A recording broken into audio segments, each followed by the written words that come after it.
Hi అందరికీ. ఈరోజు 10 మినిట్స్లో త్వరగా సింపుల్గా రెడీ చేసే బెండకాయ ఫ్రైని ఎలా చేద్దామో చూద్దామండి. పావు కేజీ బెండకాయలని శుభ్రంగా కడుక్కొని ఇలా పొడుగా కట్ చేసుకోవాలండి. ఒక 4-5 మిరపకాయలని కూడా సేమ్ పొడుగానే కట్ చేసుకోవాలి. 2 మీడియం సైజ్ ఆనియన్స్, వాటిని కూడా పొడుగానే కట్ చేయాలి. అల్లం వెల్లుల్లి పేస్ట్, కరివేపాకు. స్టవ్ మీద ప్యాన్ పెట్టుకొని ప్యాన్ వేడయ్యాక ఆవాలు, జీలకర్ర, ముందు పచ్చిమిర్చి వేసుకోవాలండి.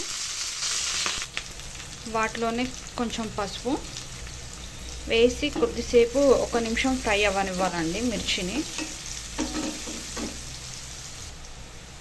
కొద్దిగా కరివేపాకు, అల్లం వెల్లుల్లి పేస్ట్, ఆనియన్స్ వేసి బాగా కలుపుకోవాలండి. వీటిని కొంచెం ఫ్రై అవ్వనివ్వాలండి. ఇప్పుడు ఇవి కొద్దిగా ఫ్రై అయ్యాక ఇందులోకి మనం కట్ చేసి పెట్టుకున్న బెండకాయను వేయాలండి.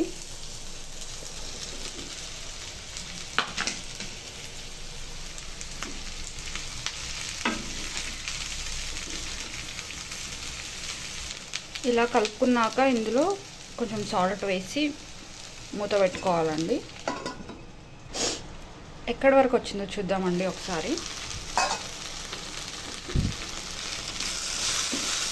ఇది మాడిపోకుండా ఉండాలంటే మధ్యలో కలుపుతూ ఉండాలి, ఎందుకంటే ఇందులో కూడా వాటర్ ఉండదు.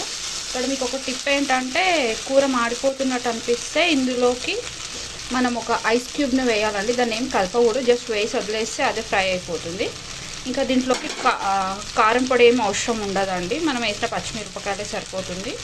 ఉప్పు దానికి సరిపడా వేసుకోవాలి, మధ్యలో చూసుకోవాలండి సరిపోయిందా లేదా అనేది. ఒక 5 మినిట్స్ అలా వదిలేసి ఇవి ముక్కలు మెత్తబడ్డాయని తెలిసాక స్టవ్ ఆఫ్ చేసుకుంటే రెడీ అవుతుందండి కర్రీ.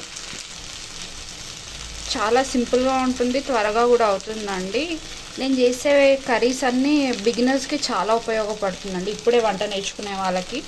ప్లీజ్ లైక్ చేయండి, సబ్స్క్రైబ్ చేసుకోవడం మాత్రం మర్చిపోకండి. ఇలాగే నన్ను సపోర్ట్ చేస్తూ ఉండండి. నెక్స్ట్ రెసిపీ కోసం వెయిట్ చేస్తూ ఉండండి. Thank you.